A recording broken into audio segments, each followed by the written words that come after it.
بڕیارە سەی کانونی یەکەمی ئەمساڵ هەڵبژاردننی ئەندامانی کۆنگرەی داهاتوو یەکێتی مامۆستایان ئەنجام بدرێت.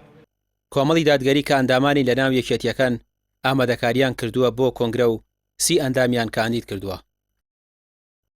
ئێستا ئامادەکاریەکانمان لە تەواوبووندایە لە سەربەندی دیاریکردنی کاندیدەکانی مامۆستایانی پێشەنگین و الحەمدوللا وێڕای ئەو ناڕزایەتی و ئەو بارودۆخە ناسەقامگیر و نالەباری کە بەسەر مامۆستایاندا هاتووە لەسەر دەستی ئەم حکوومەتە، بەڵام ئێمە بە ورەیەکی باش و بە ورە و تینێکی نوێوە بەرەو هەڵبژاردننی یەکێتی مامۆستایان هەنگاو دەنین بۆ ئەوەی ئێمە وەکو مامۆستای پێشەنگ بین لە هەموو کایەکانی تری مامۆستایان.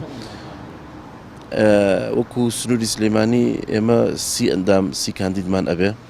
ئەم کاندیدانە لە هەموو ئاستەکانی قۆناغەکانی خوێندن بەشدارن، مامۆستایانی زانکۆ، مامۆستایانی ناوەندەکانی تری خوێندن، واروها لە مامۆستایانی ئافرەتان و پیاوانیش هەمان و لەم چەند ڕۆژەیە کاندیدەکان یەکلایی ئەەکەینەوە و دواتر ئینشاءڵڵا بە گەرم و گوڕیەوە بەشداری لە هەڵبژاردنەکان ئەەکەین.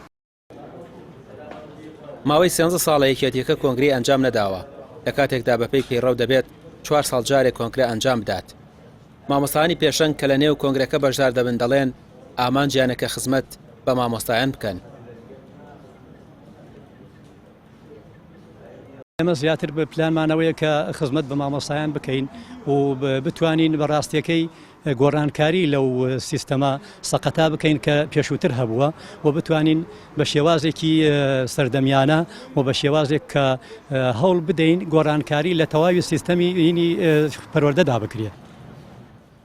یەکێتی مامۆستایان لە سەرجەم حیزبە کوردیەکان پێکهاتووە و لە ساڵی 1962 یەکەم کۆنگرەی بەستووە. ئەندامانی کۆمەڵ لە یەکێتیەکە دەڵێن دەیانەوێت گۆڕانکاری بکەن لە سیستەمی پەروەردە و لە دوای کۆنگرەوە کار بکەن بۆ خزمەتکردنی زیاتری مامۆستایان و پرۆسەی پەروەردە. ڕامیار عوسمان، کەناڵی پێیام، سلێمانی.